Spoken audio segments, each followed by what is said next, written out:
ဟိုပုံးရောက်ပြီဆိုလို့ရှိရင်တော့ဒီဆိုင်လေးကတော့ဟိုပုံးရေထွက်တို့ထန်ဆိုင်ကိုဘက်ကိုသွားတဲ့တိုင်သိရပေါ့နော်နာမည်လေးကတော့ဖွားကောင်းဆန်ဘာနာမည်ကြီးလဲဆိုရင်ကြက်ကြော်နဲ့သူရဲ့တဟူတုတ်ပေါ့နော်အဲ့တော့ဟိုပုံးရောက်တုံးတာသွားစားခဲ့ပါတယ်ဟိုတနေ့ကတော့ကတန်းကပြန်ပေါ့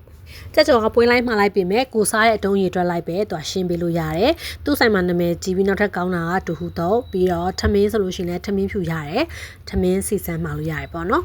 ဒါကတော့သူ့ရဲ့ဒါသမင်းစီစမ်းလေးသမင်းစီစမ်းဆိုလို့ရှိရင်မြေဘဲစီလေးတစ်စီမစီနဲ့အဲ့လိုလေးပါမယ်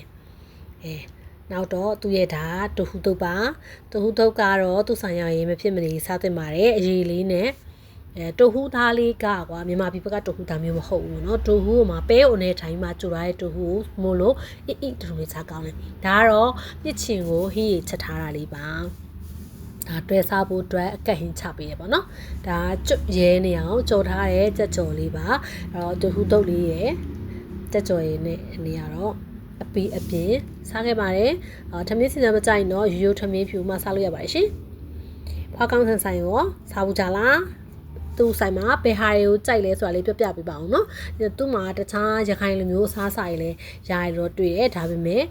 ကိုရီးယားတော့အဲ့ဆိုင်ရောက်တိုင်းကြက်ကြော်နဲ့တဟူတုတ်ကတော့အမြဲတမ်းစားခဲ့တဲ့ဟာတွေပေါ့နော်အဲထဲမှာကြည့် juicy ဖြစ်ပြီးတော့ရင်စားလို့ကောင်းပါလေရှင်ကဲဆက်စားလိုက်ပါအောင်မယ်နော်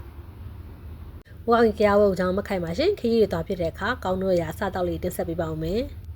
နောက်ဗီဒီယိုမှာပြန်ဆုံပါမယ်ရှင်တတား